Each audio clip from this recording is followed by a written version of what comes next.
மனிதரில் புனிதர்: புனிதர் Roch Gonzalez Alphonsus Rodriguez John Castillo. சென்னையிலும் அதனை அடுத்த சுற்றுப்புறங்களிலும் குப்பம் என்று கேள்விப்பட்டிருக்கிறோம் அல்லவா? அதுபோலவே தென் அமெரிக்காவில் பர்கவே உர்கவே குப்பம் என்ற பெயரிட்டு வேட்டையாடுவது தவிர பிற தொழில் தெரியாத முரட்டு பழங்குடியினர் மத்தியில் சேவை புரிந்து கிறிஸ்துவின் ஒளிக்கு அவர்களை கொண்டு வந்த பெருமை இன்று நாம் நினைவு கூறும் புனித சேச சபை மறைசாட்சிகளுக்கே உரியது. முதலில் ரோச் என்ற மறைசாட்சியை எடுத்துக்கொள்வோம். இளைஞனாயிருக்கும்போது குருவாக விருப்பம் தெரிவித்தார். தொடக்கத்தில் அவரது அருகில் இருந்த ஆயரிடம் லத்தீன் மொழியை கற்றுக்கொண்டார். பின்னர் சேச சபை சமீபத்தில் தொடங்கிய பள்ளியில் மேலும் கல்வி கற்றுக்கொண்டு 23வது வயதில் குருப்பட்டம் பெற்றார். முதலாக செவ்விந்தியர் மத்தியில் இவர் பணிபுரிந்ததில் காட்டிய திறமையை அறிந்த ஆயர் மறைமட்ட பேராலயத்திற்கு பங்கு குருவாக நியமனம் செய்தார். அடுத்து இவரை குருகுல முதல்வராக உயர்ந்த ஆயர் திட்டமிட்டதை அறிந்து உடனே சேச சபை கதவை தட்டினார். 1609 சேச சபை நவ சந்நியாசர் ஆனார். நவ சந்நியாச நிலையில் இருந்தபோதே இவர் பாரக்வேயில் குவைக்குரு என்ற கொடிய பழங்குடியினரை மனம் திரும்ப அனுப்பப்பட்டார். விரைவில் அவர்கள் மொழியை கற்றுக்கொண்டார். பின்னர் மறைக்கல்வி கற்றுக் கொடுத்தார். ஒரு சிலரே கிறிஸ்தவர்களானாலும் எஞ்சியோரின் நல்லெண்ணத்தை பெற்றுக்கொண்டது ஒரு பெரிய சாதனையே.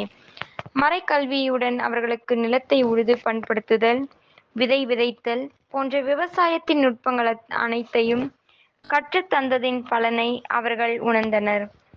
கால்நடை பண்ணையின் முறைகளையும் கற்றுக்கொண்டனர். இவ்வாறு இவர்கள் வழியே சென்று தனது வழியில் அவர்களை கிறிஸ்துவின் ஒளி கொண்டு வருவதில் மாபெரும் வெற்றி கண்டார். அடுத்து 12 ஆண்டு அளவாக பிரேசஸ் உருக்கவே என்ற பகுதிகளிலும் சேச சபை முத்திரை பதித்த குப்பங்களை உருவாக்கி வெற்றி கண்டார். தொற்று நோய் பரவிய சமயங்களில் மக்களுக்கு மகத்தான சேவை செய்தது. மக்களை அதிகம் கவர்ந்தது.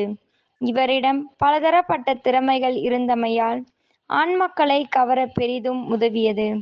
1619 அடுத்திருந்த அடர்ந்த காட்டு மனிதர்களின் தலைவன் இந்த மக்களின் முன்னேற்றத்தை நேரில் பார்வையிட்டதன் பலனாக உருக்கவே பகுதிக்கு தந்தை கொன்சுலாவுக்கு அழைப்பு கொடுத்தான். அடுத்து புதிதாக உதவிக்கு வந்திருந்த சேச சபை குரு ஜான் காஸ்டெல்லோவிடம் சென்று முன் குறிப்பிட்ட அமைப்பு ஒன்றை நிறுவினார். சில நாட்கள் கழித்து தந்தை காஸ்டெல்லோவை அங்கு நிறுத்திவிட்டு இச்சபுவா என்ற அமைப்பில் பணிபுரிந்த சேச சபை குரு அல்போன்சஸ் ரொட்ரிகோஸை சந்தித்தார். இருவருமாக காரோ என்ற பகுதியில் சேச சபை குப்பம் ஒன்று தொடங்க விரைந்தனர். நவம்பர் மாதம் முதல் நாள் அங்கு சென்று நிறுவியதால் அதற்கு சகல புனிதர்கள் குப்பம் என்று பெயர் சூட்டினார்கள். முதற்கண் அந்த கிராமத்தின் மையத்தில் ஒரு சிலுவை மரத்தை வைத்தார்கள். ஒரு சில நாட்கள் சென்ற பின் 3 குழந்தைகளுக்கு திருமுழுக்கு கொடுத்தார்கள். ஆனால் அங்கு நெகு என்ற பெயர் கொண்ட ஒரு மந்திரவாதி மருத்துவன் பணியாளர்களின் மீது ஆவேசம் அடைந்தான். அவர்கள் செய்தது எதுவும் அவனுக்கு பிடிக்கவில்லை. அவர்களது போதனையின் மீது ஆத்திரம் அடைந்தான். இதனால் இவனுக்கு கீழ்ப்பட்ட ஒரு சிலருடன் இவர்களை ஒழித்து கட்ட சதித்திட்டம் தீட்டினான். நவம்பர் 15ஆம் நாள் தந்தை கொன்சுலாஸ் அப்போதான் திருப்பலி நிறைவேற்றிய பின் சிற்றாலயத்தை விட்டு வெளியே வந்தார். அந்த சமயம் பார்த்து நெகுவின் அடியாட்கள் ஒருவன் கோடாரியால் தந்தையின் தலையை பிளந்தான். தந்தையும் கொலையுண்டவனாக அவனது பாதங்களில் விழுந்து இறந்தார். பெரும் சப்தம் எழுவதை கேட்ட தந்தை ரொட்ரிக்வாஸ் சிற்றாலயத்திலிருந்து வெளியே வரவே அவரையும் அடியாட்கள் கொன்று தீர்த்தனர். பின்னர் இவர்களின் உடலை சிற்றாலயத்திற்கு கொண்டு வந்து எரித்துவிட்டனர். வேறொரு குப்பத்தில் பணிபுரிந்த தந்தை காஸ்டெல்லோ மந்திரவாதி மருத்துவ நெகுவின் அட்டூழியத்தை பற்றி சிறிதும் கேள்விப்படவில்லை.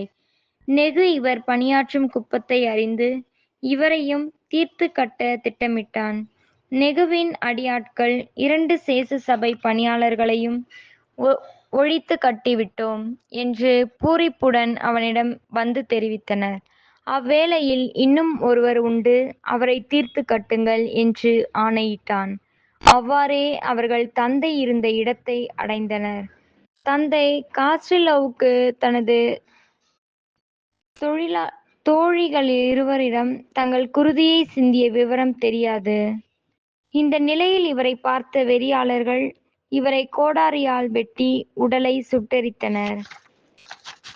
புனித Roch Gonzalez Alphonsus Rodriguez John காஸ்டில்லோவே, எங்களுக்காக ஜெபியுங்கள்.